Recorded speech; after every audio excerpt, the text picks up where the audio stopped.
Hi, this is Mike Langlois, and this is the combat gameplay video for Fireteam 0. If you haven't had a chance to check out the rules overview and setup video, you may want to go look at it real quick before proceeding so things will make a little more sense. Also, the standard disclaimer, this is a prototype set, so the final product will be much nicer and things may change a little bit before production.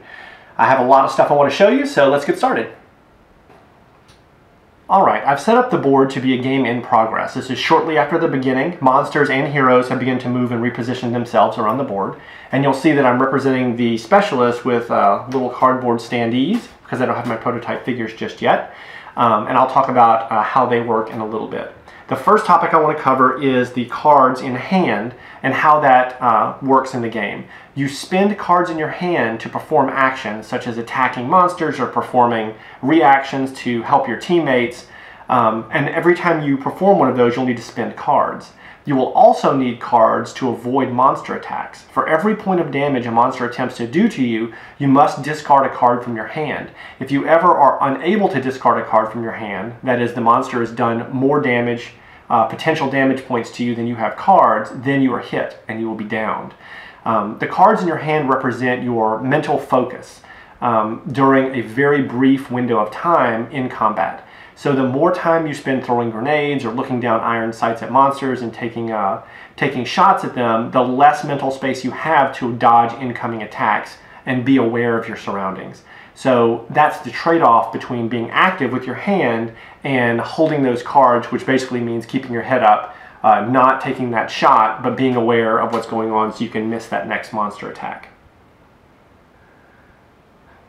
Alright, so let's talk about the action card.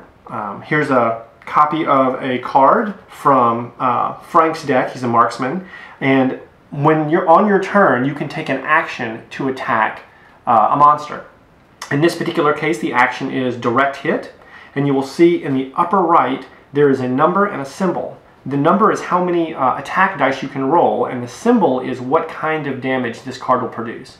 So the attack dice contain symbols for bullet, brawl, and bomb damage. In this particular case, you would roll 3 dice, and you would only count up the bullet results that you get.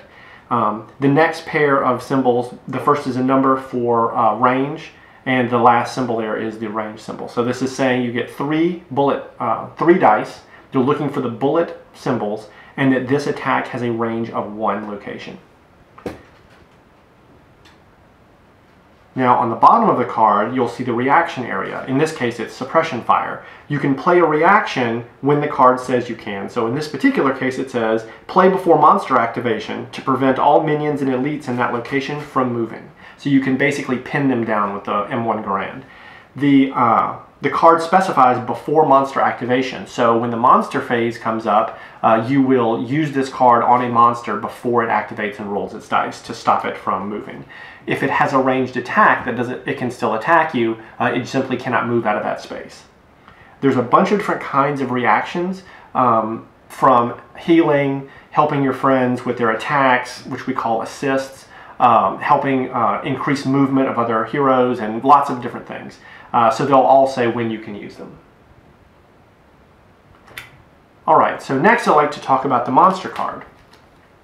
The monster card here is for the corrupted animal, and the damage layout on the card is as follows. If you look at the upper left, you see there's a very large number. That is the amount of health that the monster has. If it runs out of health, it dies. On the right next to the number to the right is how much damage you have to do of each damage type in order to do that wound to a monster. So in this case, it would take 3 brawl, 3 bullet, or 2 bomb damage to do that wound. This monster only has 1 wound, so if you were to do 3 brawl, for example, it would die. You must do all of the damage in a single attack in order to kill a monster. There is no carryover damage. So if this monster had 2 hit points, for example, then doing 3 brawl, if that were the end of your attack, would not have any effect on the monster. It would stay on the board and it would not accumulate any damage. Bosses are a little different. They do accumulate damage over time.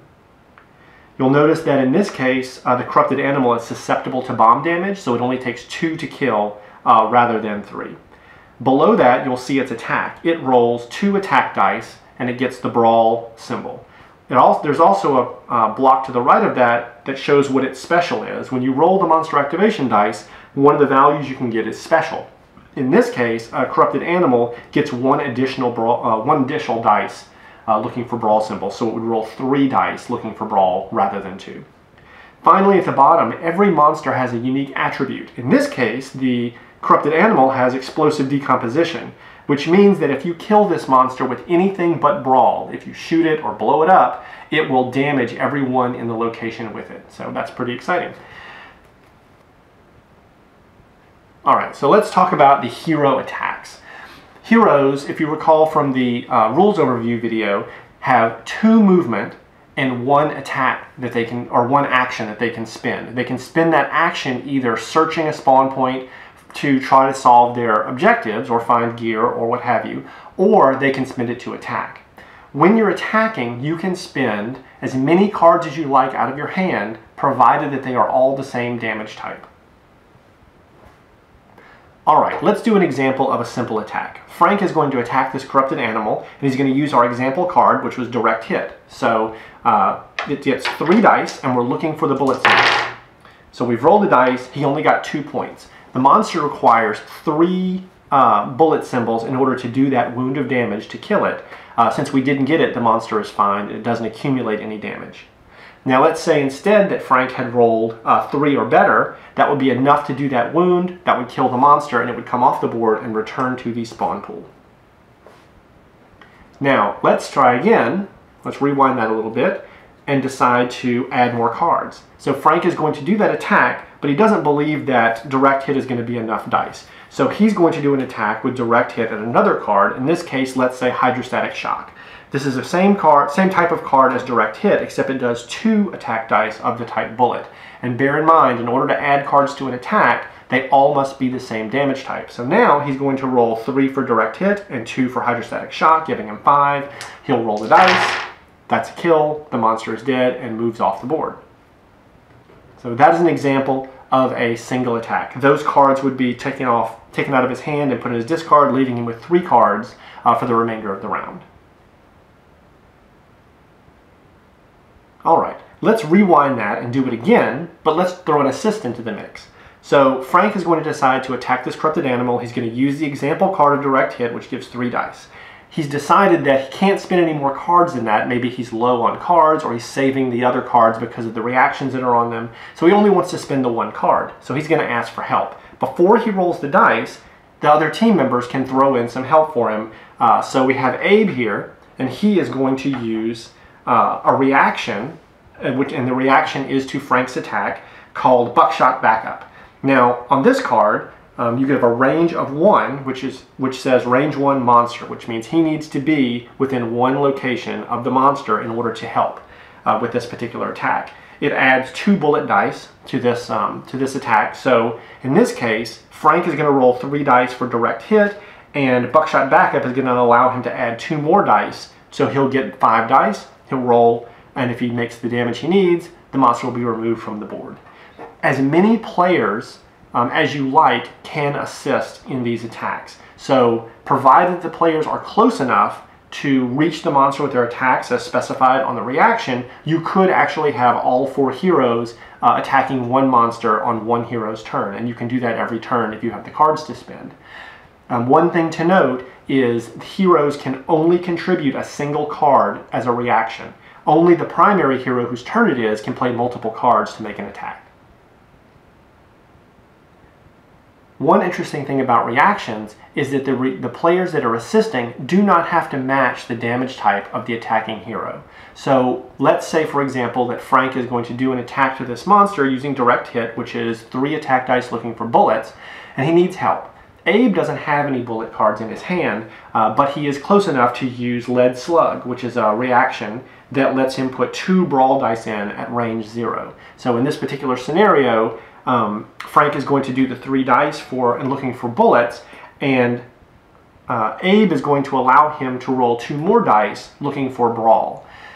If they each do enough damage, if someone does enough damage to kill the monster will die. So let's say, for example, we roll the 3 dice for Frank, and he doesn't make it. We roll 2 dice, which would be brawl, for Abe, and let's say he does 3 points of damage, which is enough to kill the monster, it will die. As I said before, every hero can contribute damage, and you will roll those attack dice and total up what's necessary to kill the monster. Now, in this particular case, because the monster has the ability explosive decomposition, let's say that the brawl did not kill the monster, but instead it was the bullet. In that case, the monster would die. Because it was killed with a bullet attack, Abe would take a point of damage from that death.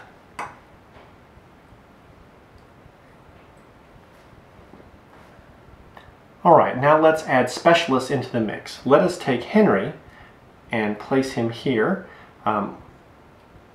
Now, specialists allow you to take advantage of their abilities as long as you're in the same location or adjacent to them. Patty's ability is that he allows you to do a search on a spawn point for free, so you still have that action left over to do a combat attack or other actions. Henry's ability is that he allows you to re-roll 1 dice during your attack.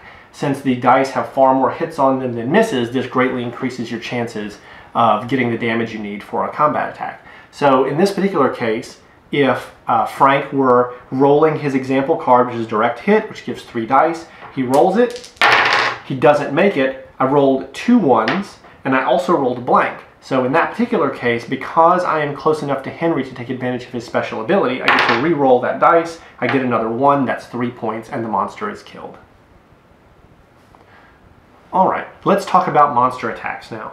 The monsters will all go after the hero. So the hero phase, all heroes will rotate through their turn. Whatever monsters are left will get to activate and attack. So heroes get to choose the activation order. So let's do this monster first. Before it activates, the first thing it'll do is roll the monster activation die. In this case, we rolled a special. The monster activation die can either be blank, can give the monster an extra movement, or it can trigger whatever special ability they have on their cards. In this particular case, a special means that this monster is going to attack with 3 brawl dice instead of 2. So now the monster is going to move. The speed of this monster is 2. It can go 2 spaces. However, it will stop moving as soon as it can attack a hero. So in this case, it will move 1 in the space with Frank and Henry. It will stop and it will roll its attack. This is 3 attack dice looking for brawl. In this case, it has done 3 points of damage. Now, the Frank has spent 1 card, which is direct hit, which leaves him 4 cards in his hand. The 3 damage from the monster means he's going to have to give up 3 cards of his choice. That brings his hand size down to 1. He's okay. So now we'll move to the next monster. In this case, let's activate this one. A quick note about monster targeting to remind you from the first video. Monsters will always go for the closest hero. In the case where there's a tie, there's 1 location to Abe and 1 location to Frank, they will attempt to attack the person who's closest to the start player. In this case, the start player is Frank, so they will go, he will go into this space. Before he activates, of course, he's going to roll the activation die. In this case, it was blank. He's going to move 1. He's going to roll his 2 attack dice looking for brawl. He's going to do 3 points of damage. Now, Frank only has 1 card in his hand, so that is going to make him be downed. He cannot give up. He can give up 1, but he can't give up all 3, which is going to cause the terror track to move up 1 space because the hero has gone down. It will also go up another space because he has left a specialist in a space without a hero at this point. So that's going to go up another terror track. If Patty were in this space as well, then you would actually go up another terror track. So the specialists have a powerful effect on the way the game is played, and you want to keep them and position them around your heroes to take advantage of their abilities, which is crucial. However, you don't want to take them in the front lines with very little protection if you can help it. So in addition, when a character is downed, the lucky coin will flip over to the tail side. If this coin had already been on the tail side and Frank had gone down, then we would lose the game immediately. Alright, now let's do that again, but now let's throw reactions into the mix. So let's start with this monster. He's going to activate. He is going to want to target Frank because there is a tie between Abe and Frank for 1 location apiece. Frank is a star player. However, before the monster activates, Frank has a reaction called suppression fire. It's range 2 to a monster, and it says play before the monster activation to prevent all minions and elites in that location from moving. So he will play that card, suppression fire, on this monster. When this monster attempts to activate, it will not be able to move. It can still attack, but since it has a range 0 attack, then it's helpless. So that monster activation is now over. The next monster now in turn will move, and he will need to come up with some other way to deal with that damage. There are a lot of reactions that help deal with these kind of attacks. For example, let's say that this monster is going to attack Abe in his space. He rolls the damage, and let's say he actually does damage. In this case, he'll do 3 points of damage. So Frank has a reaction which is called cover fire.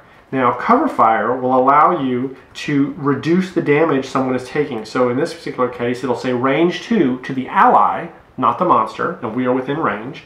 And so it'll say play after a monster attacks an ally to have its damage rounded down. So instead of Abe taking the full 3 points of damage, he will now take 1 point of damage. All right. Now let's show these combat examples with a slightly different kind of monster. We'll put the corrupted human on the board. And now let's say the corrupted human is going to come in and activate. We don't have any reactions to stop it. So the corrupted human is going to roll the activation dice. In this case, it gets a movement. So the corrupted human speed is 1. It moves 1 location per turn. However, because it rolled a movement and activation dice, it's going to actually get to move 2. It'll move 1 here, and now it's going to stop because it has a range 1 attack.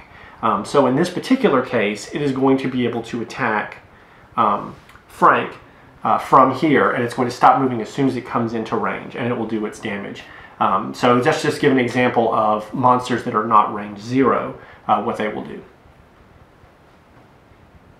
Now, some monsters have the ability to attack more than one target at once. So in this particular case, the corrupted human does. If I had 2 figures in this space, the corrupted human were to roll 2 points of damage, then both Frank and Shad would take 2 points of damage.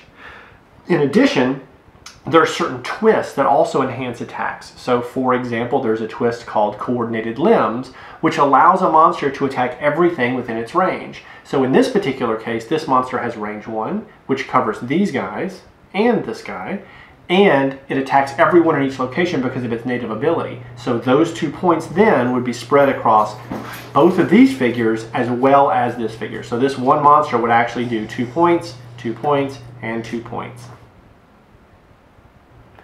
One last note about being downed. If your character is downed, you can choose on the next round, at the beginning of the next round, whether or not you would like to stand up again.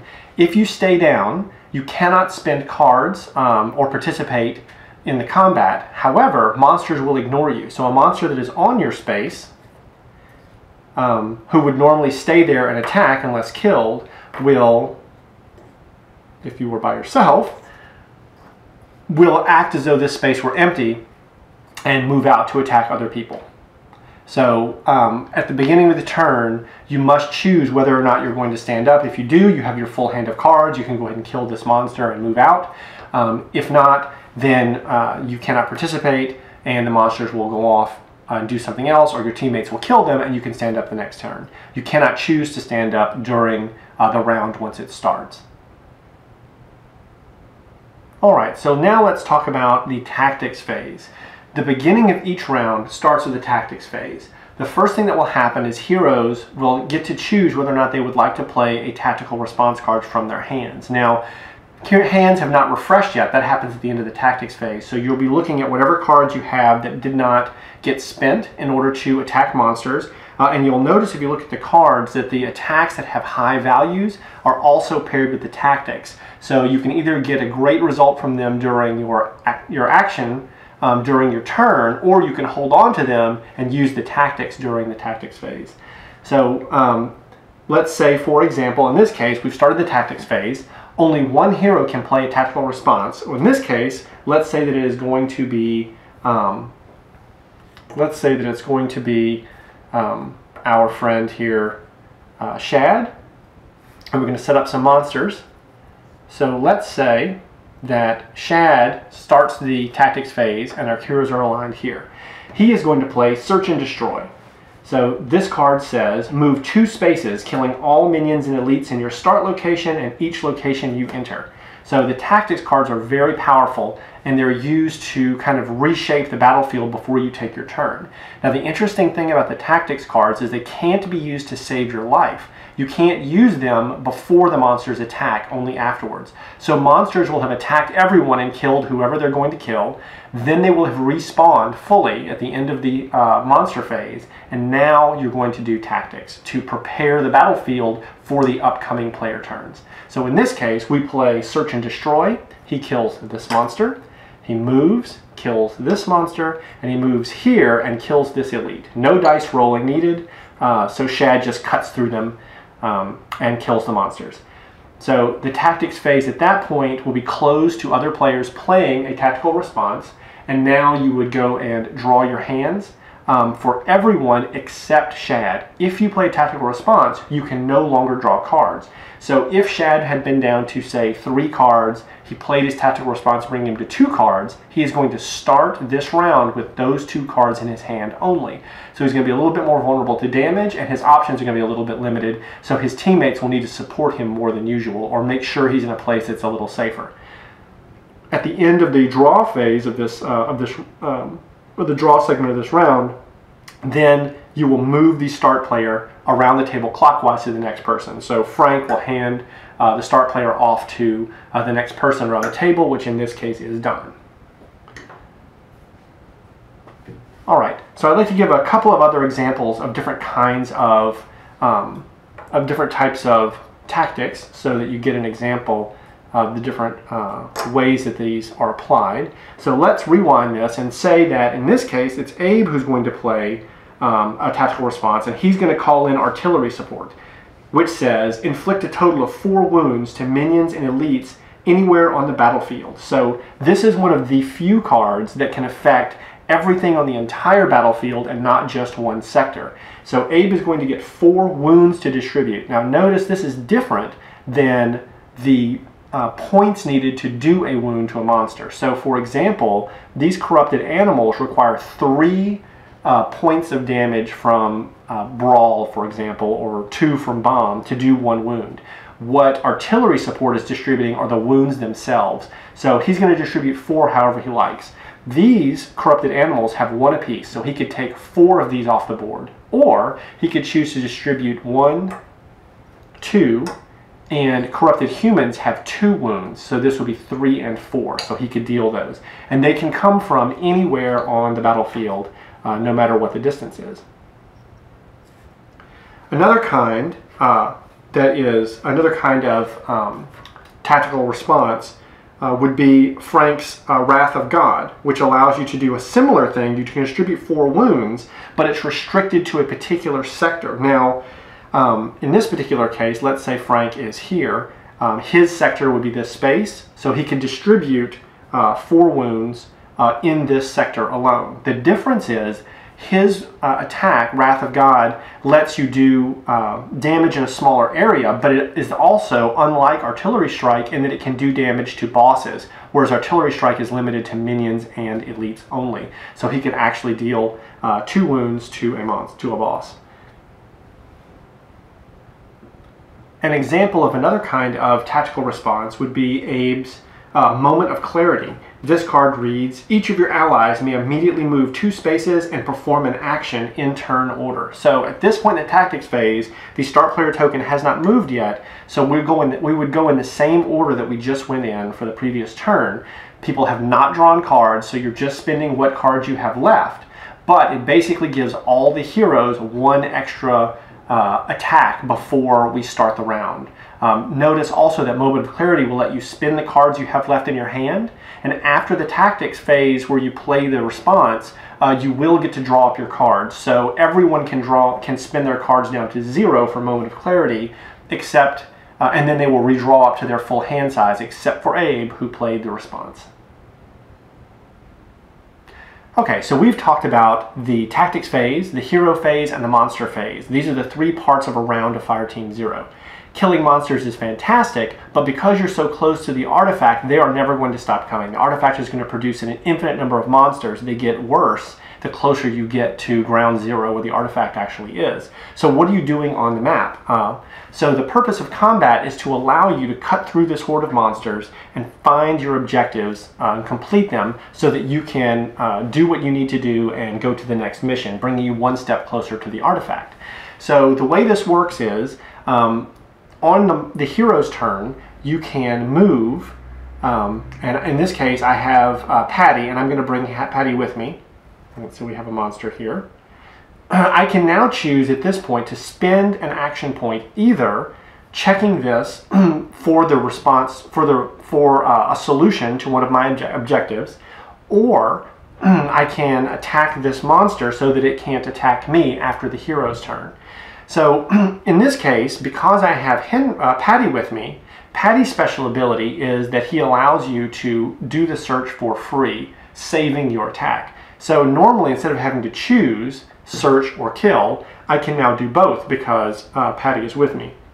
So at this point, I will have moved, taking the specialist with me as I do so, and I'm going to search this for free. So I would go in the recon deck, draw the top card, and see. In this case, it is nothing. So I did not find any solutions to my problem or my objective. But because I did not spend my action, I can now play cards to kill this monster.